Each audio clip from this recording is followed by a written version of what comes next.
So moving on, let's go on to number 2. What is wrong with Fight for Nevada? So Fight for Nevada seemed to have started organically on Facebook. The president became Angela Blast. It became an actual campaign organization. Angela Blast, this is her here, this is her here, and this is her here.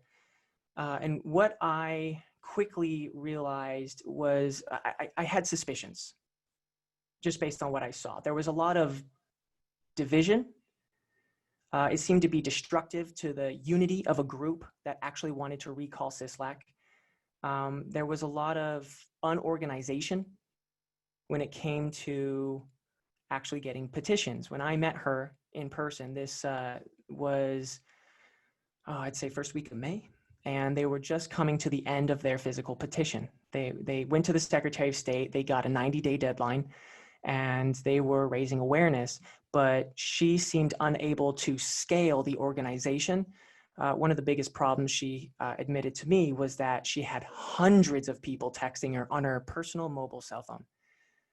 And when I told her about this tech that allowed her to create a business account and connect it to a spreadsheet so that all inbound calls, voicemails, text messages would go into new rows of a spreadsheet, and then you could type in the response of these cells and click a button, you could send text messages back to scale an organization and keep it out of your phone and keep the stress level low and the organization high. It really was of interest to her, and it finally convinced her to agree to a meeting, which she never followed through with. And once I followed up on that, the next day, the day after, and the day after that, she had finally blocked me on Facebook.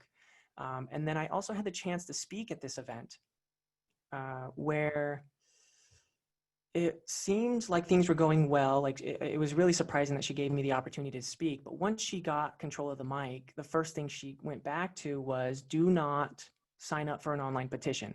And when I talked to her and she gave me the opportunity to speak, I said, I think you're wrong on this online petition. It's very essential to the preparation, to the digital organization of a campaign that needs hundreds of thousands of people to be organized. And she said, okay, I'll listen to it, I'll hear it.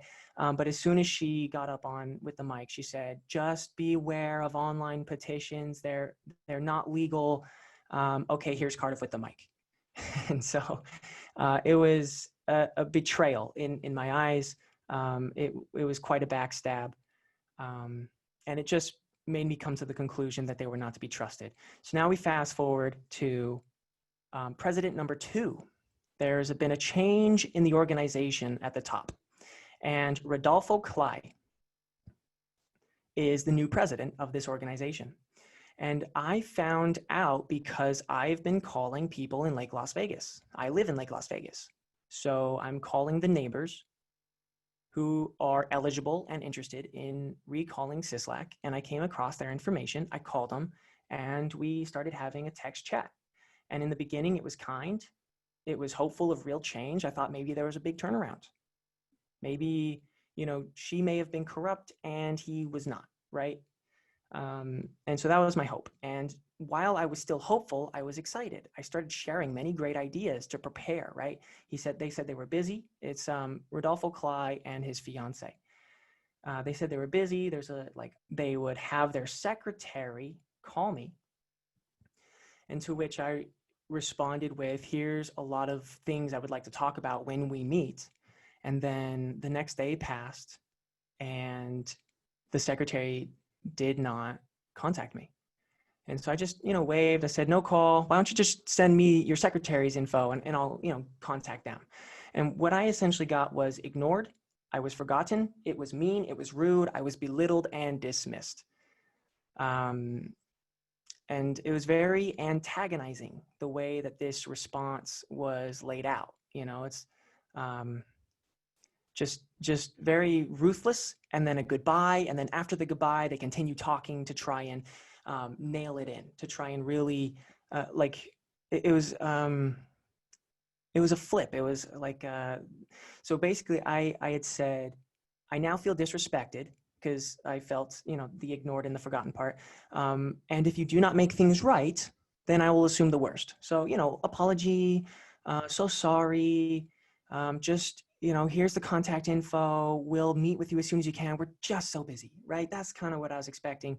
But I was also aware of the previous president, and I just, my guard went back up. And so this confirmed it to me. And then this, if you want respect, earn it. You do not gain respect by being disrespectful. But I'm the one who said I felt disrespected. So flipping that back on me is just, it seems like something that someone does if they don't want to admit fault, if they don't want to take responsibility for potentially disrespecting someone. They point the finger at the other person and put the blame on them. The flip, it's satanic in nature. Okay, and also it's suspiciously close. So either it's just a real coincidence, because it's a real coincidence that the new president just so happens to be down the street, or it's more of they want to keep someone close, keep an eye on the person who is not a part of this group, who still wishes and is totally capable of successfully completing a recall campaign. All right, so the hard truth. Let's get to the hard truth of Fight for Nevada, something you at the very least, need to consider. Fight for Nevada, which if you know gematria, it just symbolism. A equals 1, B equals 2, C equals 3, D equals 4, E equals 5, and F equals 6, F equals 6, N equals 14, which is 7, 7. There's satanic symbolism in the acronym of this. But that is secondary to the primary message here. And that is that Fight for Nevada was likely developed by Team Sisolak on the 2018 campaign trail as a means to corral Nevadan patriots into this one right here, this sabotaged campaign, so that all efforts would fail. And if you aren't familiar with Fight for Nevada, they already had a petition from February to May. They got 33,000 signatures, but it wasn't the 243,995 required to succeed. And so they failed. And now they're trying to lead the next charge again.